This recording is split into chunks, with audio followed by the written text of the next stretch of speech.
नमस्कार। Indian channel पे आज हम लोग एक बार फिर से पढ़ने वाले हैं अगला टॉपिक बायोलॉजी का। टॉपिक क्या है? शुक्रजनक नलिका की संरचना। तो देखिए, इसके पहले हम लोग वृषण पढ़ लिए थे। वृषण में प्रत्येक वृषण में 250 वृषणीय पिंडक होते हैं जिसके अंदर शुक्रजनक नलिका होती है, जिसकी संख्या 1 से 3 होती है ना। तो देखिए, हम लोग आज पढ़ने वाले हैं उसी शुक्रजनक नलिका की संरचना। तो हम लोग जानते हैं क्या कि प्रत्येक वृषणीय पिंडक में वृषणीय पिंडक में 1 से 3 क्या होती है? प्रत्येक वृषणीय पिंडक में 1 से 3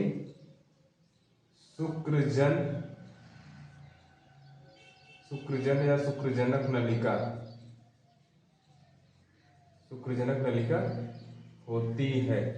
तो आज हम लोग यही पढ़ने वाले हैं कि शुक्रजनक नलिका से कैसे क्या कार्य होता है। देखिए, कुल मिला के शुक्रजनक नलिका का कार्य ये होता है कि ये शुक्राणु को ले जाती है। नलिका यानी कि ले जाना, ठीक। शुक्राणुजनक मतलब शुक्राणुओं को ले जाने वाली, ठीक। देखो, हम लोग पहले इसकी संरचना पढ़ते हैं। ये जो शुक्रजनक नलिका होती है, हम यहाँ पे 2 शुक्रजनक नलिका की संरचना बना रहे हैं, ठीक। कितनी शुक्रजनक नलिका की? तो 2 शुक्रजनक नलिका की संरचना हम लोग यहाँ पे बनाने वाले हैं।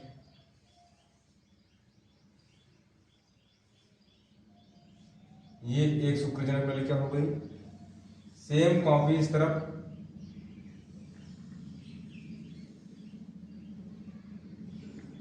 ये हो गई दूसरी शुक्रजनक नलिका, ठीक।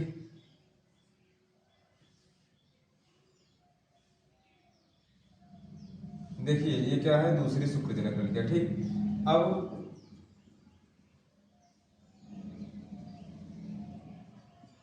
जो शुक्रजनक नलिका होती है वो किसकी बनी होती है? ठीक, वही पढ़ना है। तो शुक्रजनक नलिका 2 चीजों से मिलकर बनी होती है। कौन कौन सा? एक होता है आधार कला, ऊपर वाला भाग होता है क्या? आधार कला, जिसे हम लोग वैज्ञानिक नाम का बुलाते हैं इसका ट्यूनिका प्रोपरिया, ठीक। आधार कला का वैज्ञानिक नाम होता है ट्यूनिका प्रोपरिया। और दूसरा भाग जो होता है उसे कहते हैं जनन उपकला। क्या कहते हैं? जनन उपकला, ठीक। अब हम देखेंगे ये वाला भाग जो है, कौन सा भाग? ये जो बाहर वाला, ये ऊपर वाला भाग तो उसे क्या कहे? आधार कला। नीचे वाले भाग को क्या कहे? जनन उपकला। जनन उपकला, थोड़ी सी संरचना इस तरफ देखिएगा कि शुक्रजनक नलिका जो होती है वो 2 चीजों से मिलकर बनी होती है। किसका? आधार कला और जनन उपकला, ठीक। अब यहां ध्यान से देखिएगा, जो जनन उपकला होती है उसमें 2 प्रकार की कोशिकाएं पाई जाती हैं। एक छोटी कोशिका होती है जिसका नाम होता है शुक्रजन कोशिका। शुक्रजन कोशिका। और जो बड़ी कोशिका होती है उसका नाम होता है सर्टोली कोशिका। जो बड़ी कोशिका होती है उसका नाम होता है सर्टोली कोशिका, ठीक। अब देखिए, ये जो शुक्रजन कोशिका होती है इसका दूसरा नाम शुक्रजन कोशिका, या फिर इसका एक और नाम होता है नरजर्म कोशिका, ठीक। नरजर्म कोशिका। ये जो शुक्रजन कोशिका होती है इसका कार्य ये होता है कि ये शुक्राणु का निर्माण करती है। शुक्रजन कोशिका क्या करती है? शुक्राणु का निर्माण करती है, ठीक। शुक्रजन कोशिका से शुक्राणु जनन होता है। शुक्राणु जनन मतलब शुक्राणु का निर्माण होना। अब सर्टोली कोशिका क्या करती है? तो ये शुक्राणु को पोषण प्रदान करती है, ठीक। क्या करती है? शुक्राणु को पोषण प्रदान करती है, ठीक। अब देखिए, यहाँ पे एक चीज थोड़ा देखिएगा कि एक बार फिर से आपको फटाफट 2 मिनट के अंदर बता दे रहे हैं क्या होता है कि शुक्रजनक नलिका की संरचना के बारे में पढ़ रहे हैं। प्रत्येक कृष्णीय पिंडक में 1 से 3 शुक्रजनक नलिका होती है। ठीक, इसमें शुक्रजनक नलिका जो संरचना होती है वो 2 चीजों से मिलकर बनी होती है। किसकी? आधार कला, जिसका वैज्ञानिक नाम होता है ट्यूनिकिया प्रोप्रिया, और दूसरा बना होता है जनन उपकला। ठीक, जनन उपकला के अंदर 2 कोशिकाएं पाई जाती हैं, एक छोटी कोशिका होती है, एक बड़ी कोशिका। तो छोटी कोशिका को शुक्रजन कोशिका या नरजन्म कोशिका कहते हैं, बड़ी कोशिका को सर्टोली कोशिका कहते हैं। शुक्रजन कोशिका शुक्राणु जनन करती है, यानी कि शुक्राणु का निर्माण करती है। बड़ी कोशिका शुक्राणु को पोषण प्रदान करती है। ठीक, इतना क्लियर है? तो आगे चलें। देखिए आगे इसमें क्या होता है कि इसके बीच में दो शुक्रजन नलिका के बीच में कुछ इस तरीके से संरचना होती है। ठीक, जिसे हम लोग कहते क्या है? अंतराली कोशिका। क्या कहते हैं? अंतराली या फिर लीडिंग कोशिका। अंतराली या फिर लीडिंग कोशिका कहते हैं। ठीक, अंतराली या फिर लीडिंग कोशिका कहते हैं। तो देखिए सर्टोली कोशिका के जो बहुत सारे नाम होते हैं, पोषी, अवलंबन, नर्स। देखो सर्टोली कोशिका के अन्य नाम यहाँ पर लिख दे रहे हैं। तो सर्टोली कोशिका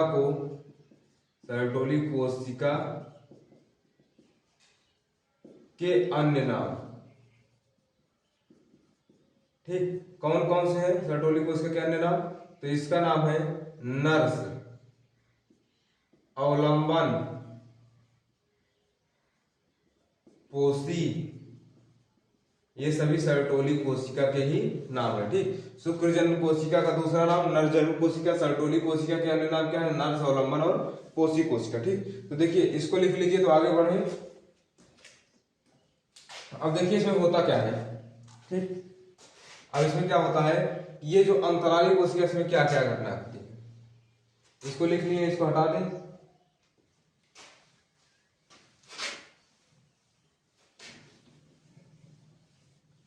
अब आगे देखिए, आगे की प्रक्रिया को इधर हम लोग समझते हैं। ठीक, पहले जान लेते हैं फिगर में सर्टोली कोशिका और शुक्रजन कोशिका कहाँ है। तो ये है फिगर, इसमें है सर्टोली कोशिका। ये जो बड़ी वाली कोशिका दिख रही है, ये वाली इसे कहते हैं सर्टोली कोशिका। छोटे जो अंदर बिंदी बिंदी रखे हैं उसे कहते हैं जनन शुक्रजन कोशिका। क्या कहते हैं? शुक्रजन कोशिका। ठीक, अब देखिए आगे हम लोग पढ़ते हैं। ये जो शुक्रजन कोशिका होती है, ये अंतराली कोशिका क्या करती है? तो अंतराली कोशिका से एक हार्मोन स्रावित होता है। क्या होता है? एक हार्मोन स्रावित होता है जिसका नाम होता है टेस्टोस्टेरॉन। टेस्टोस्टेरॉन नोट करने वाली पॉइंट है कि अंतराली कोशिका से क्या स्रावित होता है। तो अंतराली कोशिका से एक हार्मोन स्रावित होता है जो होता है टेस्टोस्टेरॉन। तो आइए देखते हैं टेस्टोस्टेरॉन बनता कैसे और ये काम क्या करता है। ठीक, तो ये फिगर रहने देंगे और यहाँ पे देखेंगे कि अंतराली कोशिका से बनने वाले टेस्टोस्टेरॉन कैसे बनते हैं और इसका कार्य क्या होता है। ठीक, तो देखिए जब मनुष्य में यौनारंभ प्रारंभ हो जाता है, कब? जब नर में यौनारंभ प्रारंभ हो जाता है। तो हम लोग पहले पढ़ चुके हैं कि नर में यौनारंभ कब प्राप्त होता है? यौनारंभ कब चालू होता है? तो यौनारंभ जो होता है 12 से 14 वर्ष की अवस्था में ये प्रारंभ हो जाता है यौनारंभ। ठीक, और ये यौनारंभ में क्या होता है, नर के यौना आरंभ के बाद क्या होता है इसमें कि इसमें सिर में पाए जाने वाले हाइपोथैलेमस, ठीक, सिर में पाए जाने वाले हाइपोथैलेमस, ये हाइपोथैलेमस क्या होता है इसके बारे में थोड़ा बात करेंगे। सिर में पाए जाने वाले हाइपोथैलेमस, देखिए सिर के अग्र मस्तिष्क में क्या क्या होता है? सिर के अग्र मस्तिष्क में होता है सेरेब्रम, और क्या होता है? थैलेमस, और तीसरा हाइपोथैलेमस। सेरेब्रम से लोग सोचते विचारते हैं, थैलेमस से ठंडा गर्म और दर्द का अनुभव होता है, और हाइपोथैलेमस से लोग उत्साह, खुशी और प्रेम, घृणा, ये सब किसके वजह से होता है? हाइपोथैलेमस से। ठीक, हाइपोथैलेमस जो यहाँ पे क्या कार्य करता है, तो हाइपोथैलेमस एक हार्मोन स्रावित करेगा। हाइपोथैलेमस क्या करेगा, एक हार्मोन स्रावित करेगा। हाइपोथैलेमस एक हार्मोन स्रावित करेगा। हाइपोथैलेमस एक हार्मोन स्रावित करेगा। उस हार्मोन का नाम होता है GnRH। क्या होता है, GnRH। GnRH देखो हाइपोथैलेमस से लगा होता है पीयूष ग्रंथि। क्या लगा होता है, पीयूष ग्रंथि। ठीक, अब पीयूष ग्रंथि के 3 भाग होते हैं, अग्र पीयूष ग्रंथि, मध्य पीयूष ग्रंथि और पश्च पीयूष ग्रंथि। देखिए ये होता है पीयूष ग्रंथि, हम ये बता रहे हैं पीयूष ग्रंथि। ठीक, ये वाला भाग जो होता है वो होता है पीयूष ग्रंथि, ये वाले मान लीजिए हाइपोथैलेमस है। ठीक, तो ये जो पीयूष ग्रंथि होता है ये अग्र भाग होता है, ये मध्य होता है, ये बचा पश्च भाग। तो हाइपोथैलेमस सबसे पहले पश्च भाग में खुलता है, उसके बाद मध्य में, फिर अग्र में। ठीक, तो ये जो पीयूष ग्रंथि होता है, पीयूष ग्रंथि के अग्र भाग में, कहाँ पे, पीयूष ग्रंथि के अग्र भाग में, यानी कि ये GnRH क्या करेगा, पीयूष ग्रंथि अग्र पीयूष मस्तिष्क कह सकते हैं इसको, अग्र पीयूष मस्तिष्क। पीयूष ग्रंथि को दूसरा नाम होता है मास्टर ग्रंथि। ठीक, तो क्या बताए, यौना आरंभ के 12 से 14, यौना आरंभ जो प्रारंभ होता है कब, 12 से 14 वर्ष की अवस्था में, उसमें नर में एक हाइपोथैलेमस, नर में उपस्थित हाइपोथैलेमस से एक हार्मोन स्रावित होगा जिसका नाम है GnRH, गोनाडोट्रोपिक रिलीजिंग हार्मोन। ठीक, और ये अग्र पीयूष मस्तिष्क से एक हार्मोन स्रावित कराएगा, क्या, LH और FSH नामक हार्मोन स्रावित कराएगा।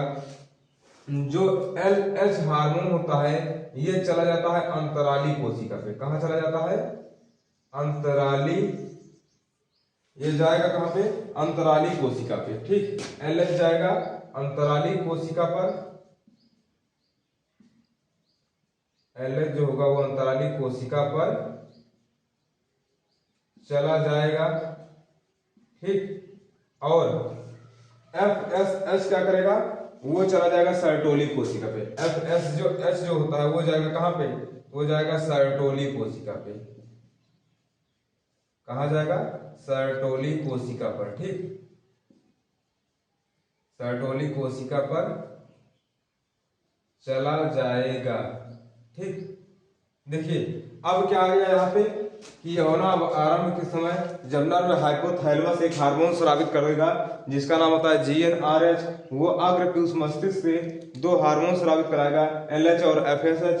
LH जो होगा वो अंतराली कोशिका पर चला जाएगा, यानी कि LH कहाँ पे आ गया, इसके पास ना, LH आ गया इसके पास जो अंतराली कोशिका है, और FH चला जाएगा किसके पास, सर्टोली कोशिका के पास। इसके पास क्या आ गया, FSH। ठीक, अब देखो FSH कहाँ चला आया, सर्टोली कोशिका पे। और अब यहाँ पे हम लोग ध्यान से देखेंगे कि सर्टोली कोशिका से एक प्रोटीन स्रावित होगा, सर्टोली कोशिका से एक प्रोटीन स्रावित होगा। ठीक, सर्टोली कोशिका से क्या होगा, एक प्रोटीन स्रावित होगा, प्रोटीन स्रावित होगा। क्या नाम है प्रोटीन का, तो ABP, एंड्रोजन बाइंडिंग प्रोटीन। ठीक, इससे नर जन्म हार्मोन उत्तेजित होते हैं। क्या होते हैं, नर जन्म हार्मोन क्या होंगे, उत्तेजित होंगे।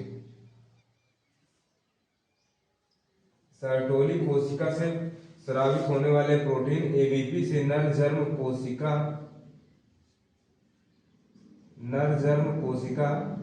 उत्तेजित होंगे। ठीक, उत्तेजित होंगे, और उत्तेजित होंगे तो क्या होगा,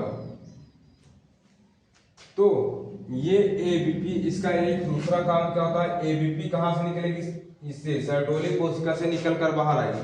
ABP क्या होगी, ये निकलकर बाहर आएगी। ठीक, क्या होगी, ये निकलकर बाहर आएगी, और बाहर आने के बाद देखिए यहाँ पे नदी क्रॉस, इसके बाद का प्रोसेस जो है हम लोग यहाँ पर पढ़ते हैं। ठीक, यहाँ पर पढ़ते हैं इसके बाद का प्रोसेस। तो ये जो बाहर निकल के आएगी, तो बाहर आने के बाद किसके पास जाएगी, टेस्टोस्टेरॉन के पास। किसके पास जाएगी, टेस्टोस्टेरॉन किसके पास जाएगी, टेस्टोस्टेरॉन से मिलेगी। क्या करेगी, जो LH होता है यही क्या करेगा, टेस्टोस्टेरॉन को स्रावित करेगा। ठीक, जब अंतराली कोशिका पे LH आ जाता है तो ये क्या करेगा, टेस्टोस्टेरॉन को स्रावित करेगा। ठीक, और ये और सर्टोली कोशिका में पाए जाने वाली प्रोटीन ABP बाहर निकल कर आएगी और बाहर निकलने के बाद टेस्टोस्टेरॉन से मिलेगी। ठीक, टेस्टोस्टेरॉन से मिलेगी। ठीक, और मिलने के बाद क्या करेगी, ये टेस्टोस्टेरॉन से मिलने के बाद ये क्या करेगी, टेस्टोस्टेरॉन को शुक्रजनक नलिका के अंदर लेके जाएगी। ठीक, क्या करेगी, टेस्टोस्टेरॉन को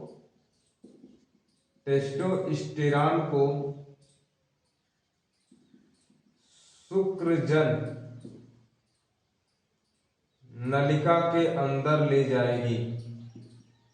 अभी हम चित्र में दिखा रहे हैं, ले जाएगी। ठीक, शुक्रजन नलिका के अंदर ले जाएगी। ठीक, और ले जाने के बाद क्या करेगी, यहाँ पे छोड़ देगी। छोड़ देगी तो नर जन्म हार्मोन कोशिका क्या होगी, प्रेरित होगी, जिससे शुक्राणु जनन करता है। ठीक, छोड़ने के बाद क्या होगी, नर जन्म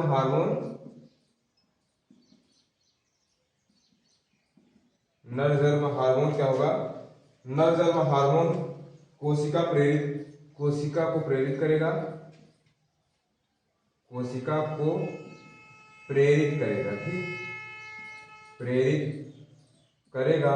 और नर जन्म कोशिका क्या करेगी, शुक्राणु जनन करती है। ठीक, क्या करेगी, शुक्राणु जनन करती है।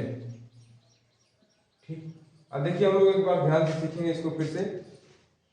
तो हम यहाँ बता दिए कुछ चीजें, अब हम लोग इसको डिटेल से पढ़ते हैं एक बार फिर से पूरी तरीके से रिवीजन करके। तो शुक्रजनक नलिका क्या होती है, शुक्रजनक नलिका जो होती है उस वृषणीय पिंडक के अंदर 1 से 3 शुक्रजनक नलिका पाई जाती है, जिसका आगे का भाग आधार कला का बना होता है, जिसका वैज्ञानिक नाम ट्यूनिका प्रोफिरिया होता है। और दूसरा भाग किसका बना होता है, जनन उपकला का बना होता है। जनन उपकला में 2 प्रकार की कोशिकाएं पाई जाती है। बड़ी कोशिका को सर्टोली कोशिका व छोटी कोशिका को शुक्रजन कोशिका कहते हैं। शुक्रजन कोशिका से शुक्राणु का निर्माण होता है और सर्टोली कोशिका शुक्राणु को पोषण प्रदान करती है। सर्टोली कोशिका के कई नाम होते हैं, पोषी और अवलंबन और नर्स कोशिका होती है। और शुक्रजन कोशिका को हम लोग नरजन्म कोशिका भी कहते हैं। ठीक, 2 शुक्रजन नलिका के बीच अंतराली या लीडिंग कोशिका पाई जाती है, जिससे एक हार्मोन टेस्टोस्टेरॉन स्रावित होगा। ठीक, क्या होगा, टेस्टोस्टेरॉन स्रावित होगा। और देखो टेस्टोस्टेरॉन स्रावित होगा तो आखिर टेस्टोस्टेरॉन बनता कैसे है जो स्रावित होगा।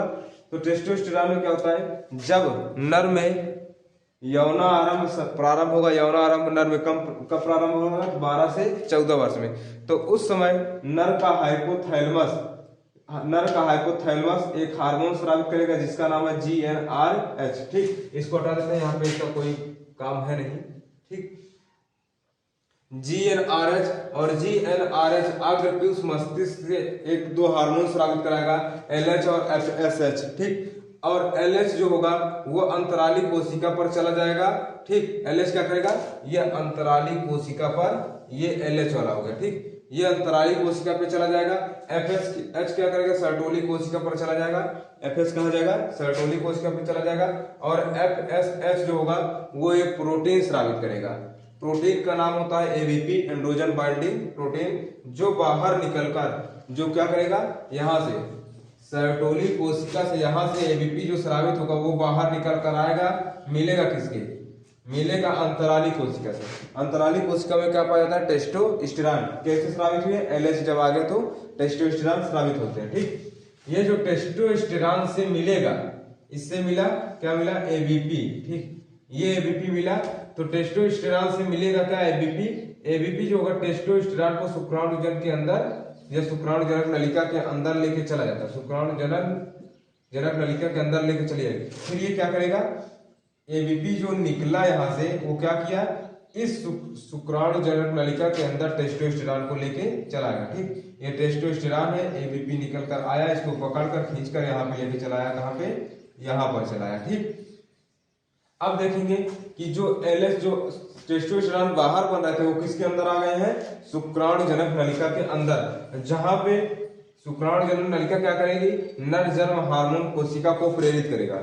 शुक्राणुजनक नलिका क्या करेगी, नर जन्म हार्मोन कोशिका को प्रेरित करेगा, जो क्या करेगा, शुक्राणु जनन करेगी। ठीक, शुक्राणु जनन करेगी। और टेस्टोस्टेरोन का कार्य क्या होता है, तो टेस्टोस्टेरोन का कार्य ये होता है कि सबसे पहले ये शुक्राणु जन का निर्माण करती है, जो प्राथमिक लैंगिक लक्षण होता है, या नर जन्म कोशिका को प्रेरित करती है, ये प्राथमिक लैंगिक लक्षण होता है।